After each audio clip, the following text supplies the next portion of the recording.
কৃষ্ণ। রাধে রাধে। শ্রীমদ্ ভাগবত গীতা যথাযথ দ্বিতীয় অধ্যায় শ্লোক 47। कर्मण्येवाधिकारस्ते मा फलेषु कदाचन मा कर्मफल हेतुर्भूमा ते संगरस्तक कर्मणि। অনুবাদ: স্বধর্মবিহিত কর্তব্য কর্মের প্রতি তোমার অধিকার আছে, কিন্তু কোনো কর্মফলে প্রতি তোমার অধিকার নেই। তুমি নিজেকে কোনো কর্মফলের হেতু বলে মনে করো না এবং তুমি তোমার স্বধর্ম আচরণ না করার প্রতি আসক্ত হও না। কর্ম সাধারণত তিনটি প্রকারে ভাগ করা হয়। সেটি হচ্ছে শাস্ত্র নির্ধারিত কর্তব্য কর্ম এবং বিকর্ম এবং স্বধর্ম।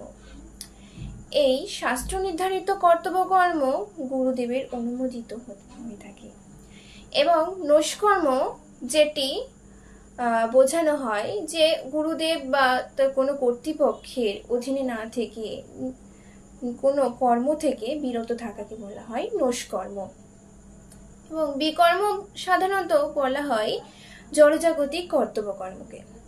ভগবান শ্রীকৃষ্ণ অর্জুনকে উপদেশ দিয়েছে যে তুমি নৈষ্কর্মের প্রতি আসক্তি হও না এবং কর্মফলের প্রতি আসক্তি হও না।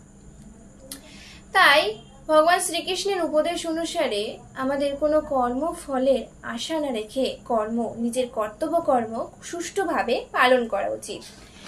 তাই এখানে শ্রীমদ্ ভগবত গীতায় বলা হয়েছে যে কর্তব্য কর্মকে আবার তিনটি ভাগে ভাগ করা হয়: বিধিবদ্ধ কর্ম, আকাঙ্ক্ষিত কর্ম এবং সংকটকালীন কর্ম।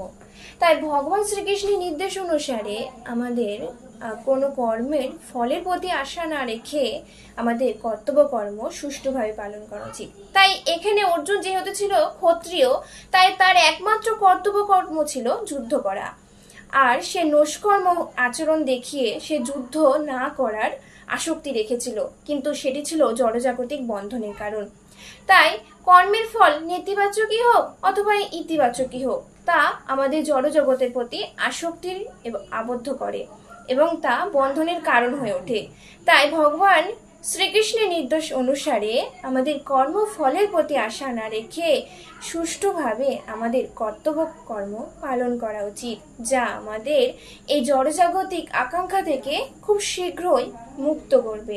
হরে কৃষ্ণ। রাধে রাধে। হরি বল। হরে কৃষ্ণ।